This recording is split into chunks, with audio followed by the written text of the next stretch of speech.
Hello and welcome everyone to my closing thoughts on Season 21, aka Season of the Deep. I just want to say really quickly, the background footage for this is some uh, deep dive, and I also have lost my script, so as you can tell, I'm doing it unscripted, and that's why there might be a bit of me stuttering. But you don't need to actually worry about the background footage, you can just go into another tab, continue what you're doing, or you can sit along and watch me die multiple times if you wish.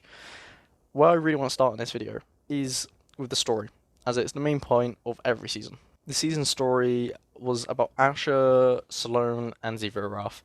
We managed to actually see Titan come back into the picture. We got to see Sloane, what she's been up to the entire time since Titan's disappearance back in what season of the Rivals, season of the Hunt, sort of, depending on what you class it as. Because technically, yes, pyramid ships were there in season of Rivals, but okay, oh well, they didn't disappear till Beyond Light and season of Hunt.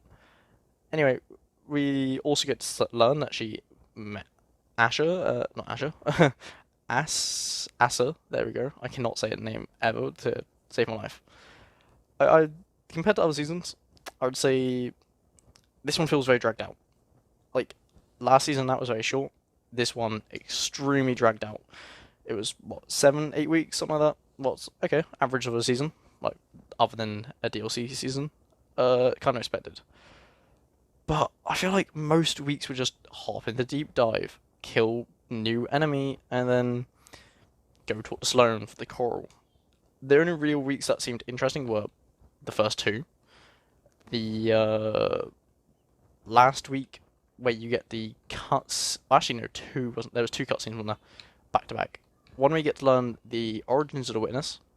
Then there's the one where Asa gets taken by Zero Wrath. You have to go save her before she gets fully becomes a taken enemy. Uh, that's quite interesting story beat. Made a lot of interesting content that you actually, well, not content, storyline, which will probably be continued. Mainly because from that we have the whole Sloane problem of her arm being taken, and clearly Zero Wrath can actually start to take control of her a little bit from that. That does allow us to see if that repeats, or how Sloane's going to deal with it in the future. Maybe we're seeing, I don't know, a year's times, like after Final Shape, when because I'm assuming we'll fight Zero Wrath after Final Shape in a season or something, or maybe a DLC afterwards by herself. Sloane will probably end up being an important person in that and help us with our fight. Obviously, there's next season coming up where we also have more about Zero Wrath and Savathun, I would assume. Well, we know Savathun, I was also going to assume. This season also had a great way of setting up next season by the last week, telling us that Savathun is the only one that knows how to break. Very interesting. Oh, and not just with all this for our storyline, we also get to see more of how Zero Wrath is taking control of Arames's forces using the Wrathborn in Salvage and Deepdive, because we see a lot of Fallen. Yes, technically from a gameplay standpoint, that is just so we aren't bored, but it makes it very interesting because it adds to what we were learning in Season of the Hunt, where technically the Wrathborn can be anyone's forces and be taken, and then there was Season Seraph, where you see that because of Arames's failure in Season of Plunder, her forces are being taken by not Savathun, by Zero Wrath, and this is just a good continuation of that.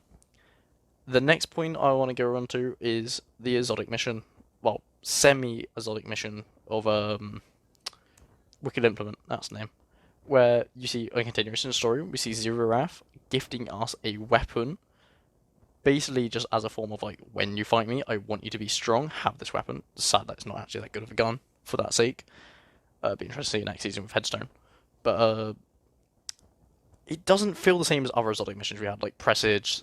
I'm gonna go use them as examples. They're from seasons, not like interesting ones like Zero Hour or Whisper, but stuff like Presage, Harbinger, Dead Messenger, Revision Zero is one. I can't remember his name. Those are they felt different. Maybe I do like the idea of loading into Deep Dive, doing its own activities, because to go reset it. Obviously, that also helps where it's got its tiers of difficulty by speaking to Toland, but we won't get onto that. That's just praise in its own sense. But where we have to go talk to the statues, give them the swords, wish there was a better way to have earned like it wasn't the fish that gave us the swords. You should have to go like hunt something in Deepdive to get the swords, and then go and speak to it, or maybe even done that to go unlock a mission that allows you to fight one of Seaver Raph's warriors or something, or like the Tormentor at the end. But as a mission itself, like the actual once you get to the boss, quite challenging. I've heard it's a difficult solo. Certainly requires a div. The time on it, people I've seen ask for it to be shortened. I think 10 minutes is just enough. It allows you to get some very close windows of either a fail or a kill. I mean, for myself, it was, I think we had 2 minutes left, something like that. It can be terrifying trying it. Great first experience. I've gone and ran it a few times since, like once or twice to help other people. Quite hard. If only there was a harder difficulty or something, with like maybe like you get bonus 5 minutes, but there's I don't know, some like there's more like mini tormentors or something. Like you have to kill them instead of just a random minotaur. Like that's why I wish it was its own exotic mission, just so you can do that instead to make it difficult. That'd be the cool way to get the catalyst instead of like if they would have made it a craftable with a catalyst, it'd be more interesting to do that instead of the pain that is just going after a Deepdive tier 7. But it gives us a reason to do Deepdive tier 7 because as much as it says like farm it for exotics, it's not worth it. So the only other reason that isn't the catalyst is the triumph for the season pass, it seems. Season pass for the title. Going on to other points in this video, I would now like to just quickly mention how the artifact worked this season. We've gone back, well, last season I guess as well, going back to picking 12 perks, but this season made it a hell of a lot easier to reset your points. Instead of having to press reset artifact and costing you, what was it, 10,000 glimmer the first time or something stupid like that, you can now just press A on a artifact perk to refund it. They're still working as perks, you don't need to equip them to your mod, like as a mod. Brilliant, just what you want. And it seems as if Bungie have really just dumbed it down and made it very clear what element they want you to use for the season and how they want you to use it. Because this season was Arc, Strand. Next season is going to be all light subclasses, it seems. It's a little bit of Void as well this season. I'm reading through it right now on my Xbox. But yeah, I won't really moan. It's nice, simple, allows people to get into some form of build crafting easily without overly having to worry about mod selection slots, stuff like that. It's quite simple.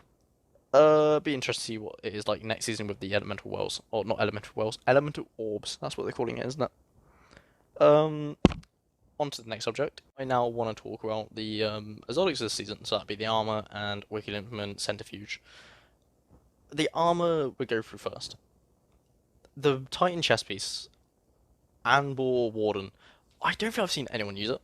It looks quite interesting. The lore on it, Bife's gone over in his video where it just doesn't seem that interesting. It's about flower, but the flower has no play. But maybe we'll see more about it in the future. But I'm not here to speak about lore. My channel's not being the lore person, even though as much as I love it. But we're here to talk about the use of it. I have not seen anyone make a build, as I said earlier. The armor perk, Barrier Nade. Using new class ability, channels defensive light inward, providing a grenade that creates a barricade on impact. I don't even know how useful it is. I haven't used it myself. But I feel like if it was like broken, like Cenotaph is, everyone would be on about it. Going on, mentioning that though, Cenotaph's Helm. What an exotic. People have been abusing this thing. I've actually realised when using Div. Great.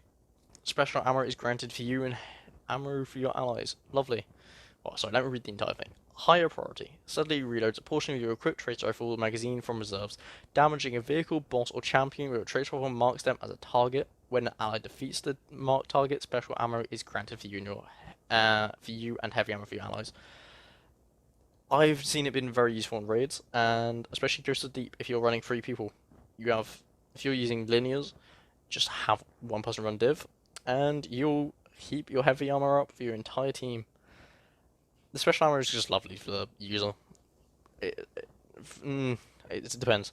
I feel like this might be a staple for warlocks nowadays, especially in day one raids. I will most likely myself be asking for our div user, if we end up having one, to be using it on day one. If not, we'll just probably ask for that, and I'll probably want Aeons, as always. It is the only exotic armor this season that actually seems worth going after. The Hunter one, what is it? The arms. Where are they actually? I'm trying to look really quick. There we go, I found them. Triton Vice. It just increases your glaive reload and melee damage. A glaive projectile final blows detonate in a glaive dealt damage matching your subclass type. It's alright. It works quite well with Winterbite, and that's about it. Glaives just aren't in the place where people are going to bring them into high tier content. It's a bit of a shame. But, I don't know. I could see it someday being useful, just not enough. I feel like we'd have to get a god tier glaive for it. Now going on to the exotic weapons. Centrifuge being the season pass weapon. Alright. PvP apparently, according to Bungie's own stats, not a lot of high tier players are using it, but not a lot of high tier players are using auto rifles in general. The ability on it, very interesting, I'd actually say. Catalyst, allowing you to be amplified when this weapon gradually gains. Well, no, sorry. When amplified, this weapon gradually gains overcharge. Makes a lot of sense. It's very clearly meant to work with arc, and it does. I have seen some very interesting builds come out with this. The fact that it's all by running and sliding, very interesting. Even firing it temporarily builds a temporary electrostatic charge, increasing range and reload speed. This thing, as a 450, has some good range already. So it's just nice. It allows it to go into. I'm pretty sure it can compete with 360s in range when you have the perk procced. Not too much to say, other than the fact that when it's maxed when it's at its max, it can blind targets, which is lovely to be seeing it use a effect that is linked to arc, of course. And then also we have Wicked Implement, what I've mentioned earlier. But I forgot. Sorry, there is one more. But I don't know if I'll go onto it. Wicked Implement, obviously in the game now. It's alright. It will be much better next season. I don't think there's much more I'm going to add to this video. All I can really add right now is Bungie's doing a lot better with fixing stabilities of the servers. But that's mainly because they've now implemented the whole take an hour before reset and stuff. We'll see how that really is next season. I won't count it in the first day as much because first day is always different. Anyway, if you've enjoyed this video, please subscribe and like, maybe even comment. I will be posting a lot more content next season coming up. I'm trying to get properly back into posting, and I'll be there showing you all the tips and tricks to deal with Season 22. I hope you all have a good